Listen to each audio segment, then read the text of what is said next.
Listen to the people.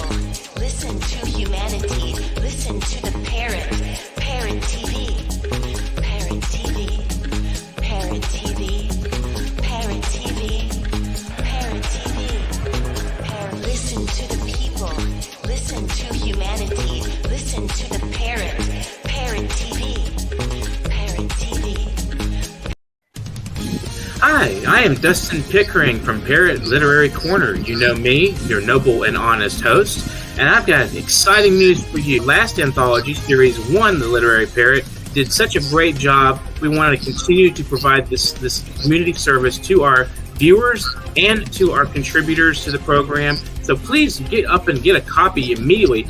You know, if you're in this book, you want to get a copy. If you're not in the book, you want to get a copy and see what we're doing. You want to be excited with us. We want you on this program, and we hope to see you sometime soon on The Literary Parrot. You have to get your hands on this copy. It's amazing. It's an absolutely beautiful anthology meant just for you. Our past guests have been invited back to contribute yet again to this Series 2. We do this quarterly anthology. We will be doing this after our 200 episode milestone. As of this last quarter, we reached 200 episodes, and past that, get up and get a copy immediately. This is the only TV show on earth for creative writers, and our guests are amazing. They're also community activists building from the ground up. This program is for everybody out there who is a creative mind. Order several copies if you.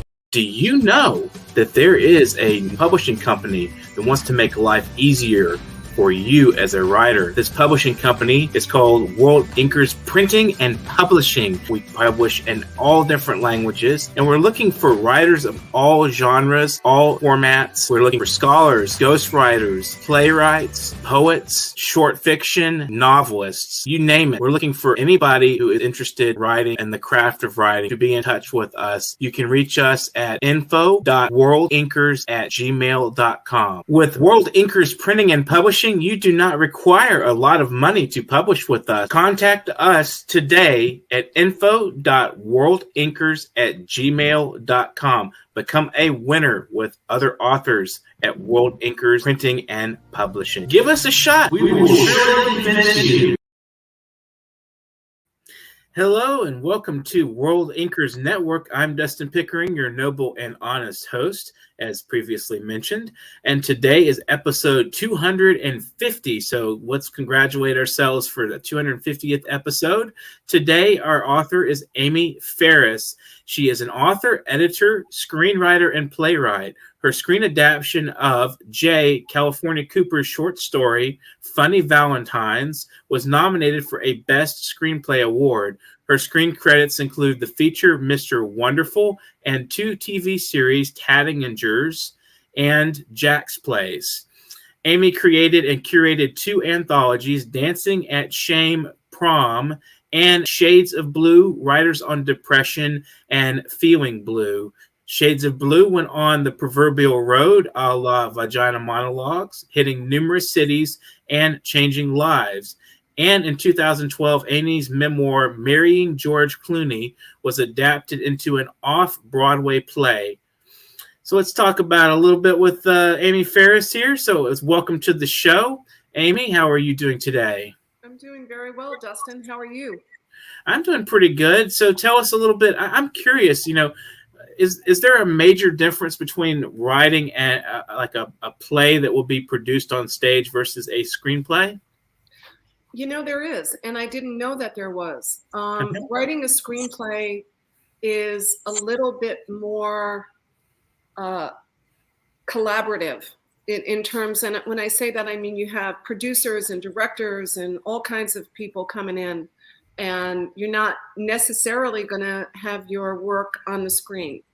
With a play, the playwright is really the king or queen, right? So that's one of the biggest differences. So when you say collaboration, you're collaborating with other writers? Or are you collaborating with, other minds on how this production is going to come about? When you're actually writing the screenplay versus a play to be produced on stage, how is the process different in that regard? Well, with Mr. Wonderful, which Anthony Minghella directed that. Mm-hmm. I co-authored that movie. That was a script that Vicky Polan and I co-authored. And so we would work together like every day and send notes and write and, you know, and that kind of thing. And then once the studio got involved and once Anthony Minghella came on as the director, then there was a whole other level of collaboration, you know, from a director's point of view and then the actor's point of view. So that, you know, there was an enormous amount of collaboration with screenplays. With Funny Valentines, I was brought in to rewrite the original screenplay. Okay. And that was an interesting experience.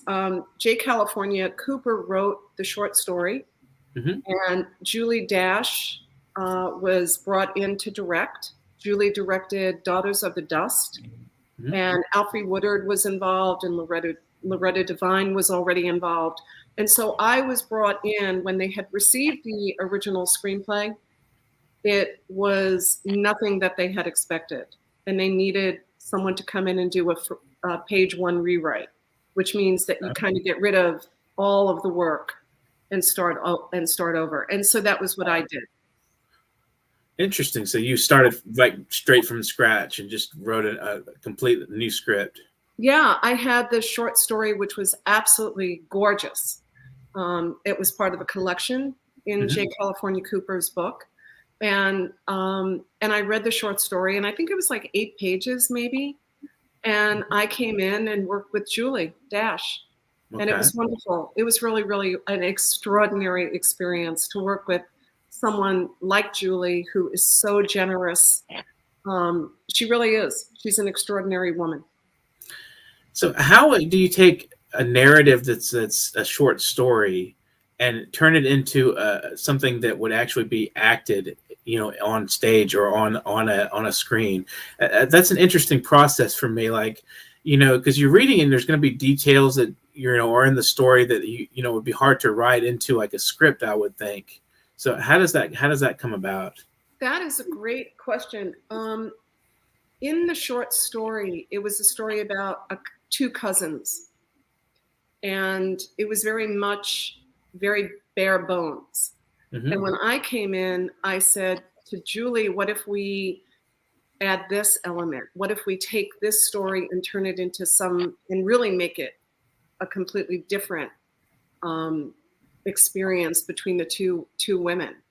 And so it was kind of like having the foundation, Dustin, and then building up on that, but making sure that the entire foundation remains intact.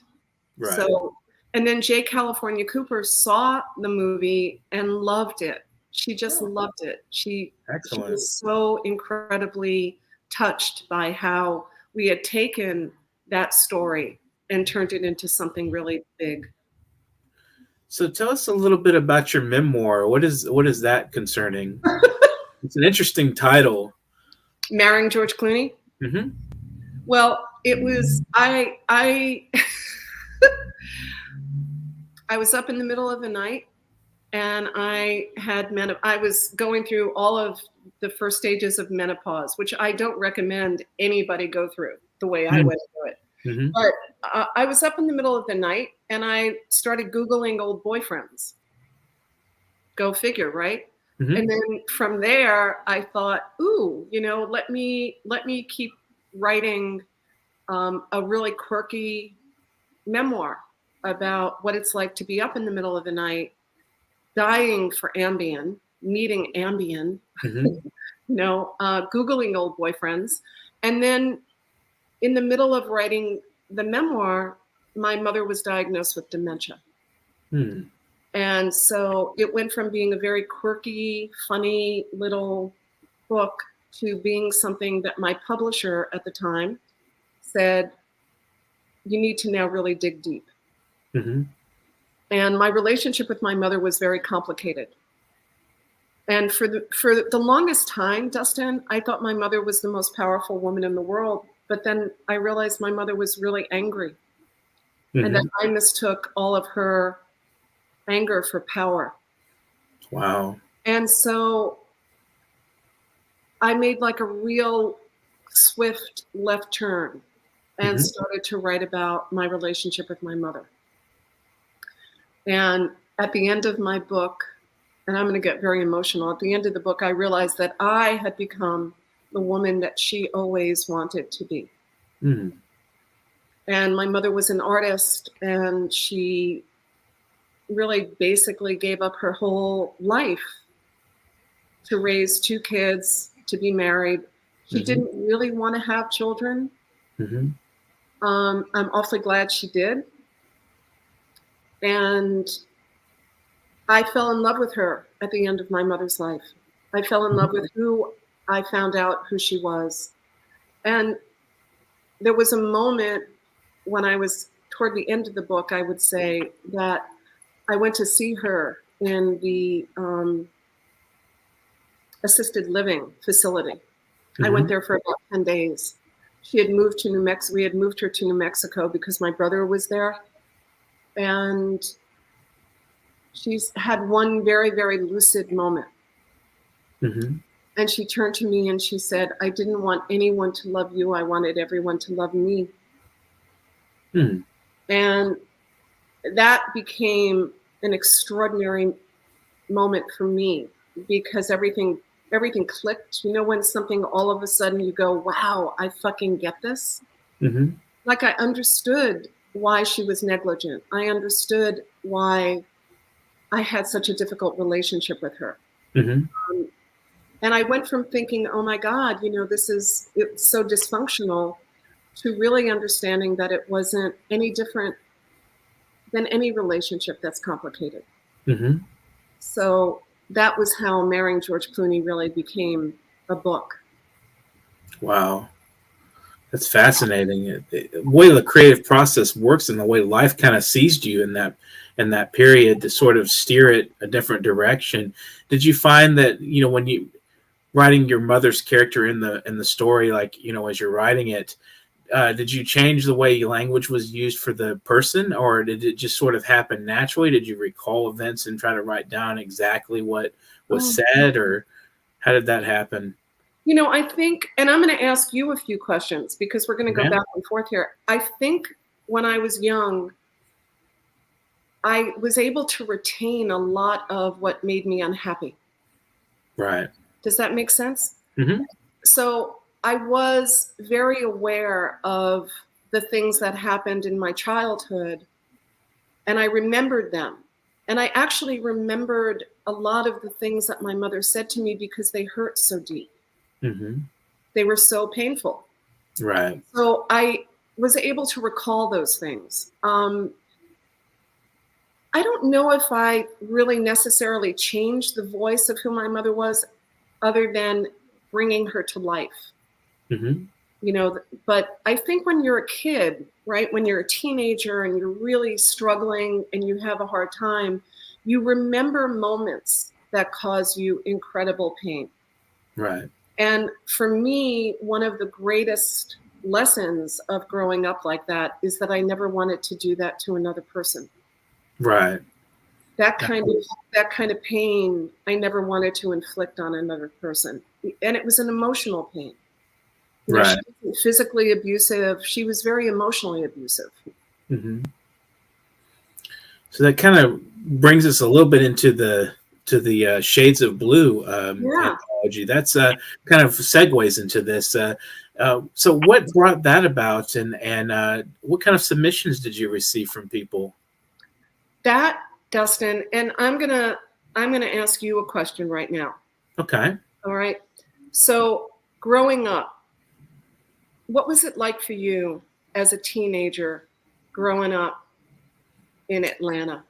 Well, actually, I grew up In different Texas. places. I grew up mostly in Texas, but I spent some time in Florida with where my dad was living with my siblings, my half brothers, and it was at that period was very difficult for me because it was very lonely and isolated. I actually just wrote a poem about this called Fern Gully, which was a Oh, animated film back in that came out in 1992, I think, mhm. when I was there, and I used to watch that film. You know, my dad and his wife at the time would, you know, do whatever they were doing, and they leave us and the kids there to watch the film. And I was so lonely because I was being bullied heavily at school. I would come home to being abused by my stepmom, you know, physically and emotionally. They isolated me from my grandmother and aunt, who were basically, you know, my caregivers for most of my life. They kind of gave me the impression I shouldn't communicate to them what was going on. At least my stepmom did. They deny it to this day, but that's what happened. And I fell in love with this cartoon character because it was just so isolated and lonely that the only outlet I had for my, you know, for my need for love was this cartoon on Fern Gully. This fairy character. It wasn't even a person. It was an animated fairy that was on that cartoon. And it was so weird because, you know, I actually would have little fantasies like, you know, that I would meet this cartoon character. So great. I was like 12 years old, you know. And that experience I think tainted my youth very much, because when I was, you know, became kind of suicidal and desperate throughout my teen years. Like a lot of kids get kind of emo and depressed and all and angsty, and I got really bad about it. You know, and I self-mutilated. You know, there was a couple of times where I would take bottles of aspirin and things like that. So it was really rough. And then, you know, I suffered a mental health crisis when I was about 19 or 20. I had bipolar going on for a while, and then bipolar completely moved into schizoaffective bipolar. Wow. And those delusions like just hit me like a ton of bricks. And I went on for like 10 years fighting that. I ended up in the state hospital, Austin State Hospital, throughout for 3 months. I spent 3 months there, institutionalized. And it took me a long time to realize I was sick. It took me several years really to figure out that what I was experiencing was delusions, and the voices were not a person or an otherworldly character that I thought I was speaking to. And I think that came down to being isolated as well. And having depression and being, you know, sometimes depression is characterized by, you know, you're isolated by nature of the illness.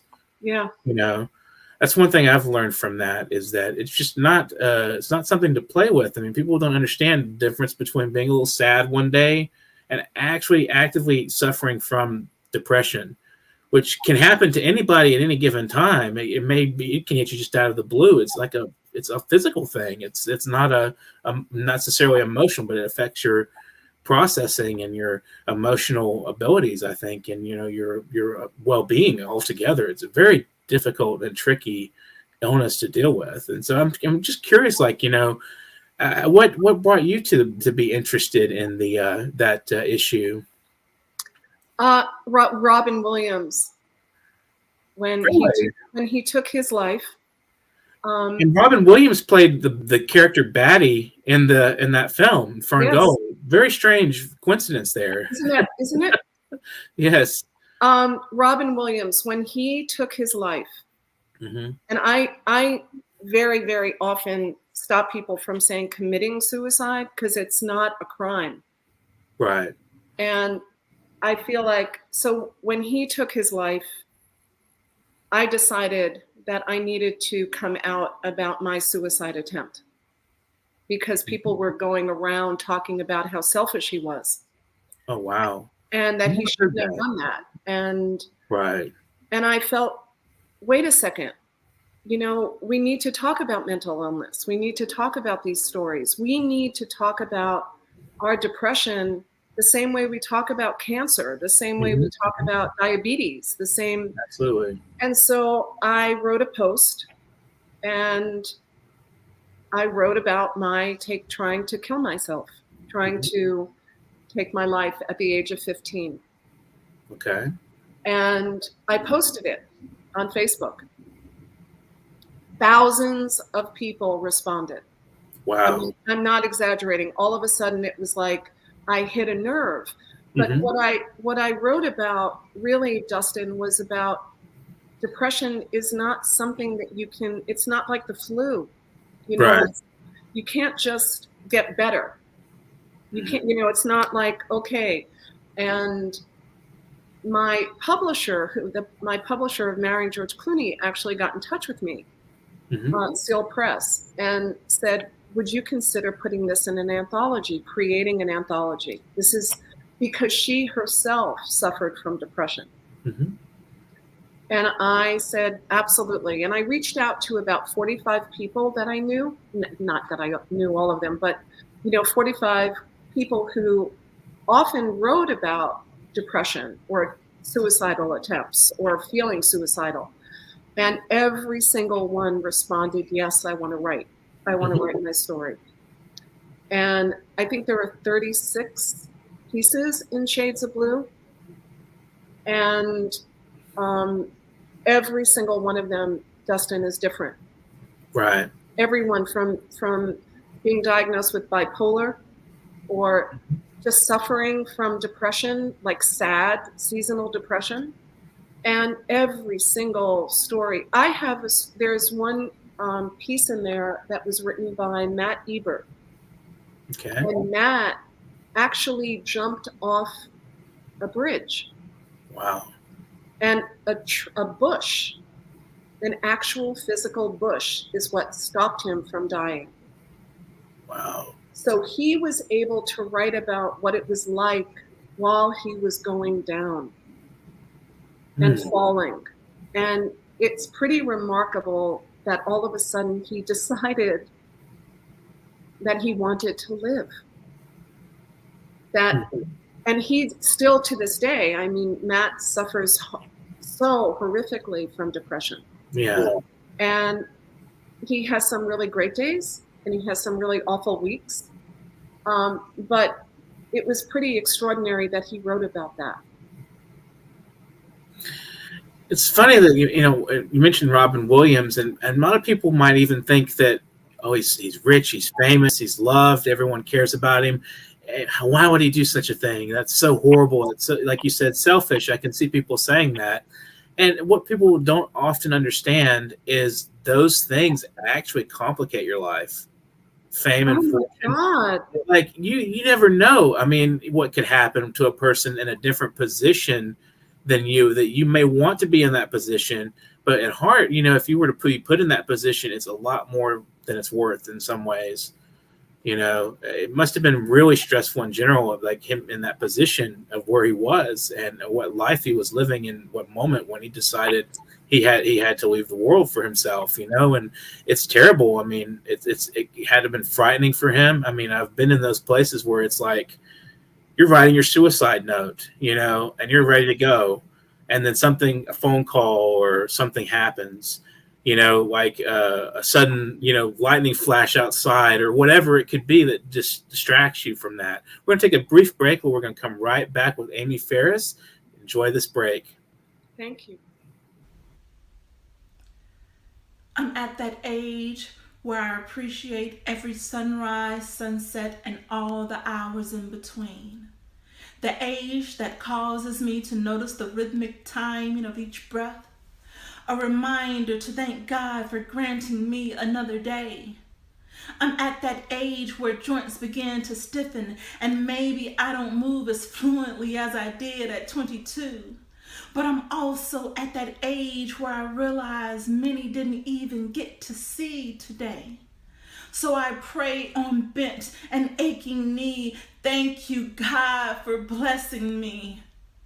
I'm at that age where I notice my kids making some of the same mistakes that I did.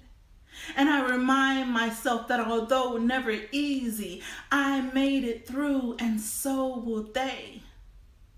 I'm at that age where I understand that money never buys true happiness.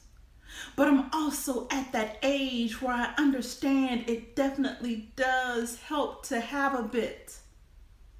I'm at that age where six-pack abs still attract. But I'm also at that age where the behavior of a true gentleman will stop me in my tracks. I'm at that age where I know what it means to be a woman alone with how to treat my man. Beginning with listening as he explains what he needs from me. You see, there may be many similarities, but all men are not the same.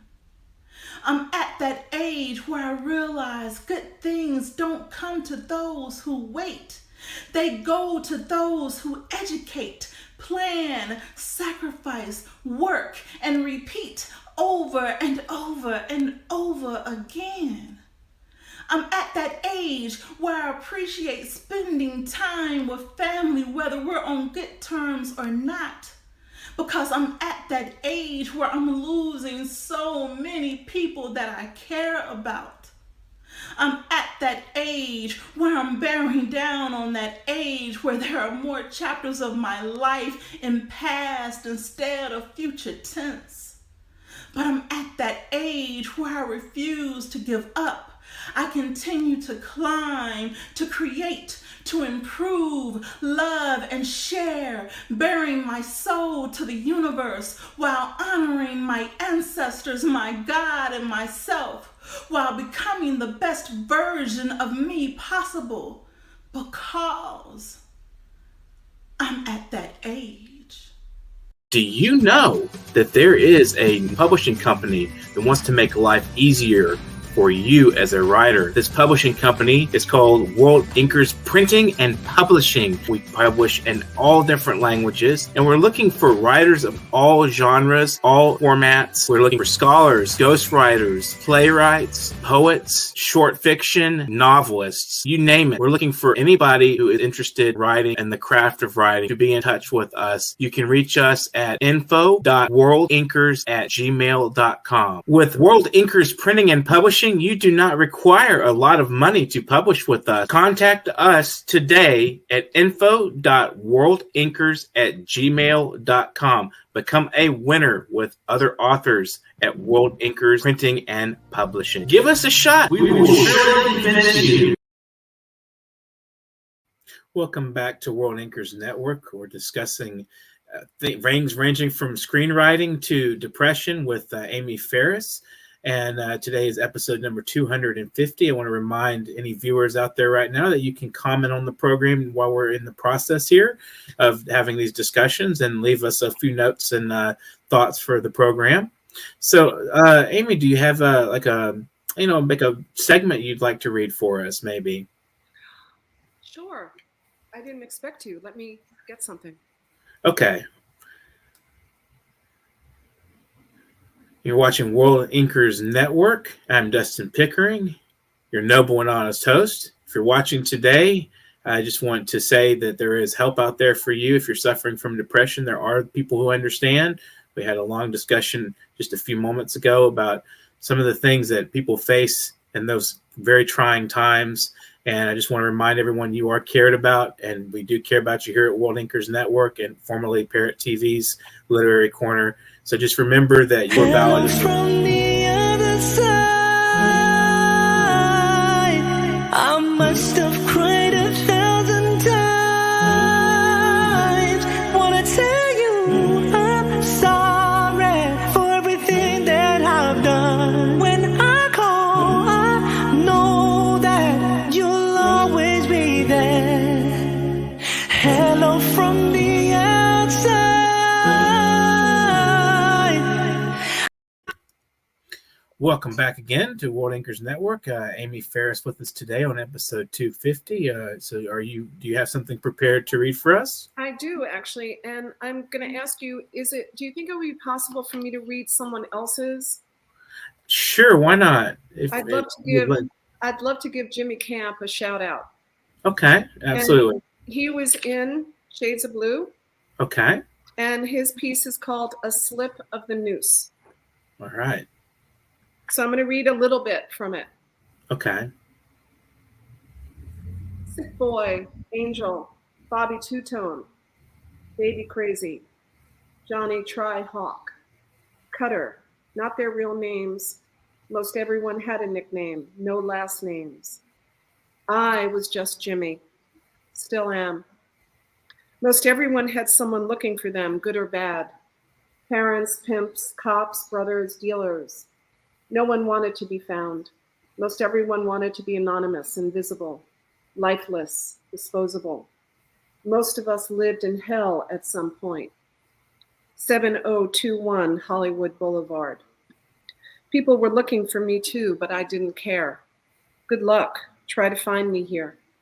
Wouldn't matter anyway, just turned 18. My older brother came looking for me once, just after Thanksgiving. in his topsiders and Lacoste shirt, I'm sure. He ran into Charles somewhere on the boulevard. Charles went to high school with us. He was adopted. His mom was crazy. She took in strays for money, foster kids, cripples. Charles was 18. No one was looking for him. I started doing drugs by accident. I was 12. I got an electric guitar for Christmas that year. I got some brown corduroy overalls and cowboy boots that year too. I got a small amplifier, cord, strap, finger ease. Finger ease was a spray you sprayed on your guitar strings, like string lube. I would lie in bed at night playing my guitar under the covers. I would spray the finger ease on the strings. I would hear helicopters. I figured out that if I sprayed the finger ease on part of my pillowcase and inhaled it, I could hear more helicopters. I figured out if I sprayed the fingertip with a sheet and inhaled it directly, I would hear cooler helicopters. I figured out it worked with any aerosol can. I didn't learn it from anyone. Didn't see it on ABC or an after-school special. Sometimes I would play guitar on the boulevard, enough money to buy a 40, some food. Food was easy to get. You could listen to a greasy-haired Ike Turner look-alike motherfucker dressed like a priest yell at you for 45 minutes and then get a free English muffin, topped with chili and cheese. You can go to McDonald's just after it closed and wait by the dumpster. This was when AIDS was still gay cancer. We weren't gay. No worries. A slip of the noose. I used to be a little boy, a baby at first. I was the good one. My mom would come into my room in the morning, and I would be lying there in my crib wide awake and happy as could be. Didn't cry much. I had curly brown hair and deep chocolate eyes. I was born on my mother's birthday, her favorite sweet, until I wasn't. No reason. How did that make you feel? I don't know. So eventually, I became lonely. That's incredibly written. It deals with a lot of the emotional ambiguities of being depressed and having the world around you kind of not really fit that mold so much. Because I mean, he has a guitar, and he gives the guitar when he's 12, and he's on drugs, and then they have the whatever emotional turmoil going on, and there's so much there that identifies some of the sources, and the entire thing is very emotive, and it's really thoughtful and interesting how he presented that. And it goes on, but I wanted to give you a little bit of Jimmy Camp, because Jimmy went on to become a campaign manager, political campaign manager. Okay. And he talks all the time about how when he was growing up, that he could barely get out of bed. Yeah. And I think about all of us, you and me, Dustin, and other massive amount of people out there in the world who are doing such incredible stuff.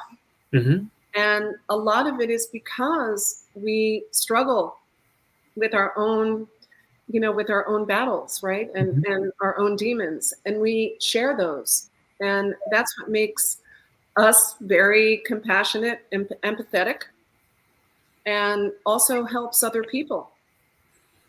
Absolutely. I think that act of opening up and revealing yourself and being vulnerable lets other people feel comfortable as well. It makes people feel like they can also be open and honest and vulnerable. And if we had a humanity that wasn't so scared of vulnerability, we may have a more compassionate humanity that recognizes vulnerability as part of being human.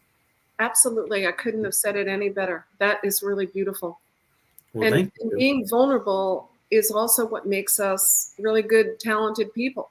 Right.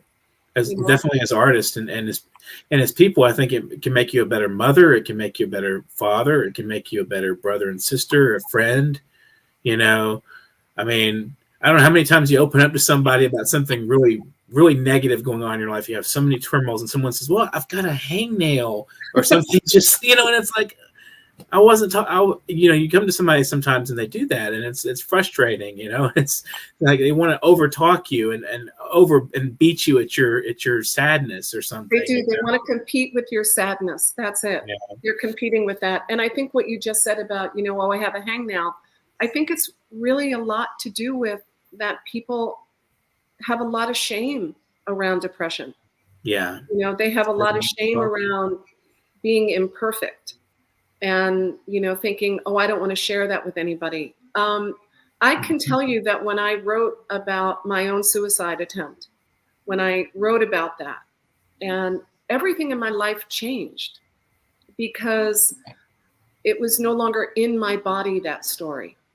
It was also out in the world. And I think that, I'm a very big believer that we need to share those stories that are in our bodies that we're really afraid to talk about because we think people are going to judge us or think, oh, really, you suffer from depression. How can you suffer? Well, you know, depression doesn't discriminate.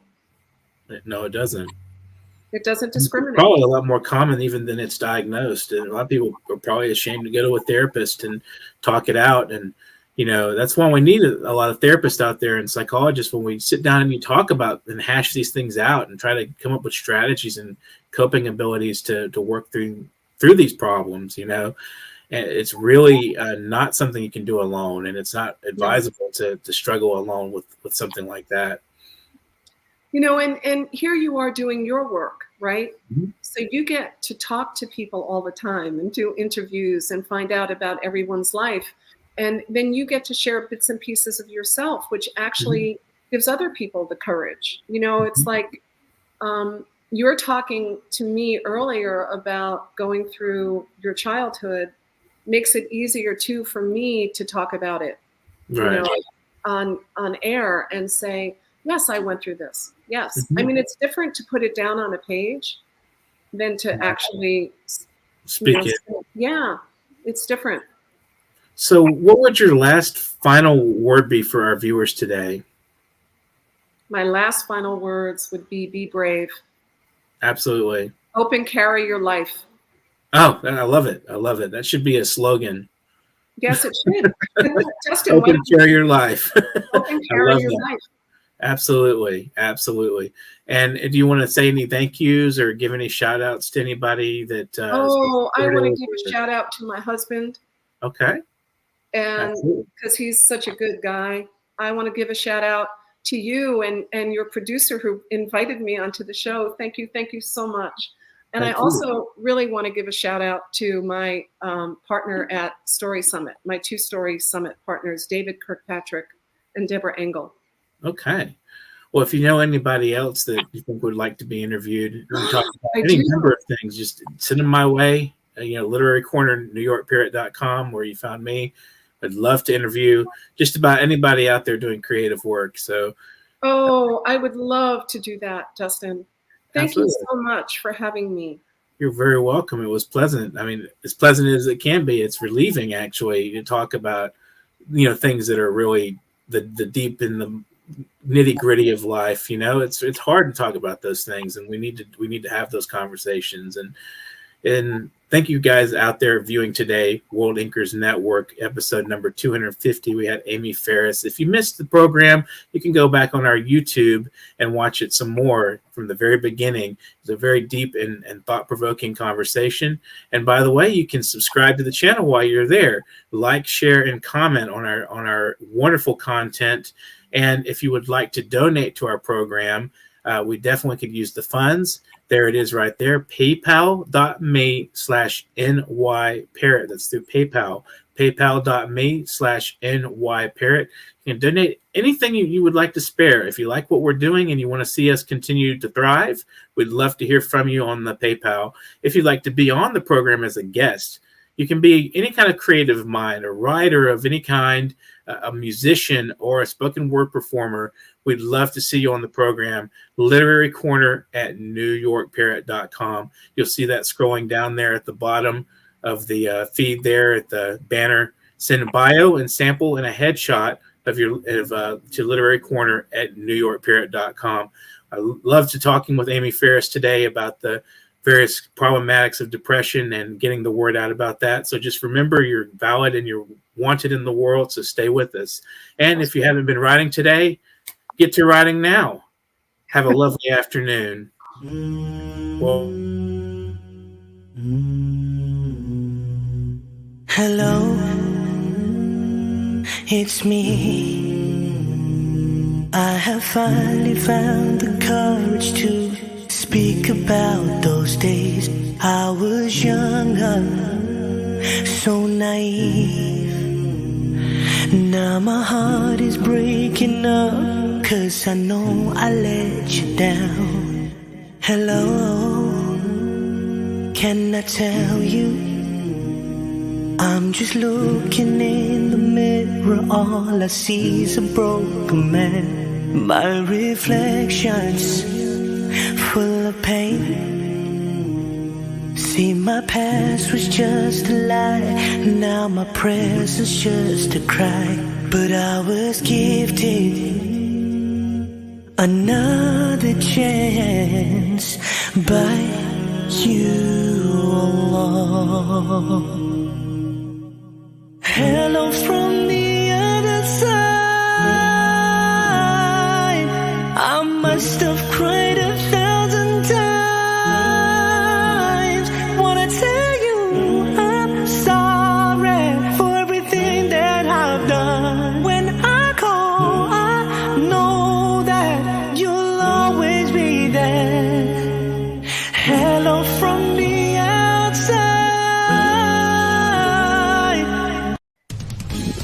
hi, I am Dustin Pickering from Parrot Literary Corner. You know me, your noble and honest host, and I've got exciting news for you. Last anthology, Series 1, The Literary Parrot, did such a great job. We wanted to continue to provide this community service to our viewers and to our contributors to the program. So please get up and get a copy immediately. You know, if you're in this book, you want to get a copy. If you're not in the book, you want to get a copy and see what we're doing. You want to be excited with us. We want you on this program, and we hope to see you sometime soon on The Literary Parrot. Do you know that there is a publishing company that wants to make life easier for you as a writer? This publishing company is called World Inkers Printing and Publishing. We publish in all different languages, and we're looking for writers of all genres, all formats. We're looking for scholars, ghostwriters, playwrights, poets, short fiction, novelists, you name it. We're looking for anybody who is interested in writing and the craft of writing to be in touch with us. You can reach us at info.worldinkers@gmail.com. With World Inkers Printing and Publishing, you do not require a lot of money to publish with us. Contact us today at info.worldinkers@gmail.com. Become a winner with other authors at World Inkers Printing and Publishing. Give us